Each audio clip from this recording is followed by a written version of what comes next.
Is this? Hold on. That's good, I think. I think that's good. Alright, cool. Hi, I'm Ari, and today I'm going to be showing you 3 books specifically that I am going to embark on a reading journey with. I guess like this could be considered a TBR of sorts. It's definitely not my full fleshed out kind of TBR. I have so many books that I want to read, but it's these 3 specific books that I want to share with you today. And I'll explain as to why a little bit later. I just want to focus on these 3 books for now. So let me show you what the books are. Hold on. So I've decided to go with a little bit of a theme just to maintain some consistency. Okay, to preface this, I'm currently in a lockdown, which is so great because it's not great, actually. I shouldn't say that. I'm in a lockdown, which is funny since the last video I have on this channel is another TBR lockdown edition. But here I am again in another lockdown.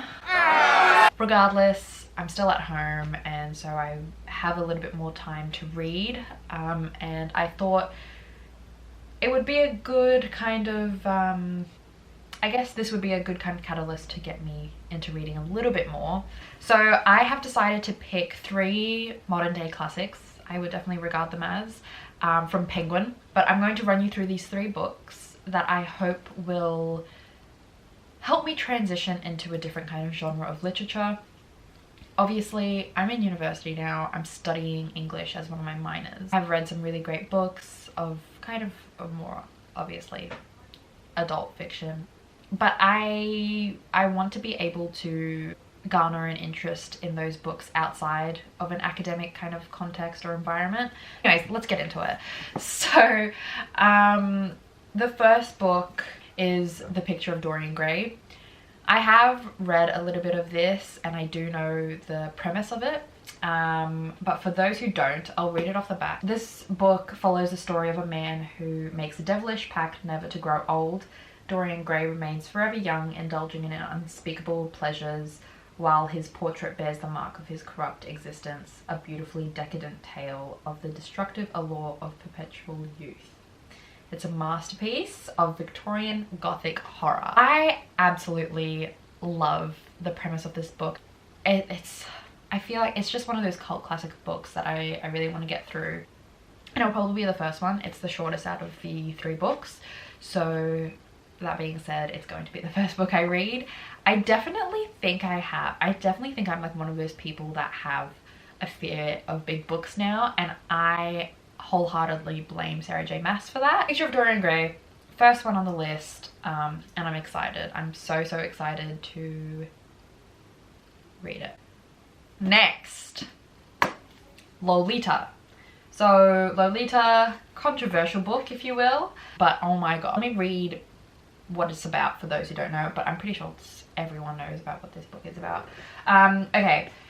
Lolita is a dark and daring story of obsessive love and transgression. Humbert's love for his pubescent stepdaughter, Lolita, shocked readers when it was first published in the 1950s, yet the novel was also celebrated for its beautifully lyrical writing. Almost 50 years after its first publication, it remains a powerful tale of perversion and love gone wrong. That's insane, right? Like, it's a book about perversion, but I am so interested to read about how someone can justify that kind of obsessive love, and I'm really interested in the psychological kind of aspect on it. 100%, I'm so keen to read it. I'm keen to learn about other people's opinions on it as well. I know that obviously it's a controversial book, mainly because lots of people seem to romanticize it. Sorry, look at how ugly this sticker is on the book. But Dimix, you gotta like get rid of that kind of sticker, dude. Like, yuck. Anyways, I am quite keen to read this and kind of delve into that kind of world. I want to see how disturbing it is as well. I don't know if it is quite disturbing. Lolita.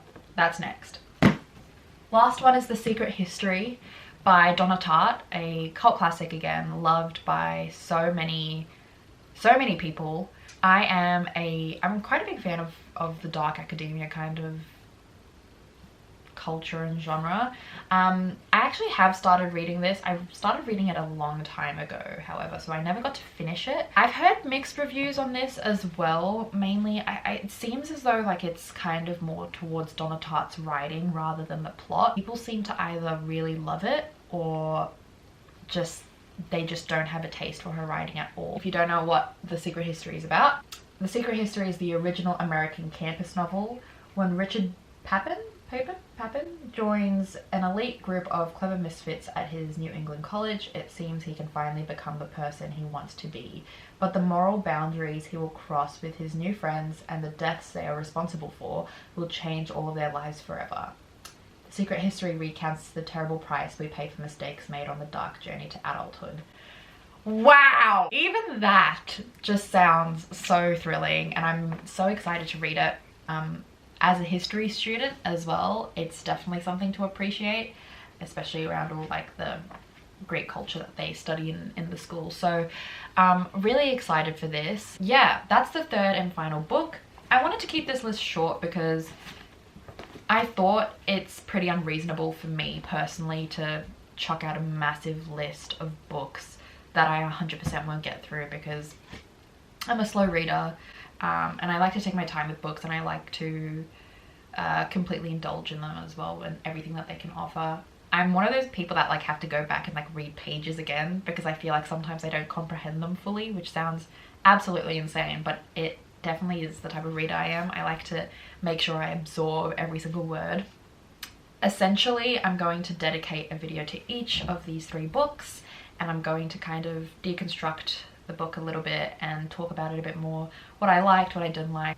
I'm going to, I guess, yeah, just have a nice debrief for each book in a nice organized manner as well. Yeah, those are the books that I'm going to be reading. I have interests in so many genres that, you know, I buy books, and I definitely have a hoarding problem with buying books, which I don't think is a bad problem. Honestly, it might be actually, it might be a little bit of a problem, but I just buy books from so many different genres and I never know where to start. So hopefully this will kind of give me clarity on what I like and maybe what I even don't like. So yeah, that's the kind of introduction to this video. Hopefully even introduce me to some more literature that is akin to it. I'd love to hear any other thoughts and opinions on these books, whether you love them, whether you hate them. Don't spoil anything, obviously. So yeah, I think that's it. Thanks for watching, and I'll see you soon. Bye!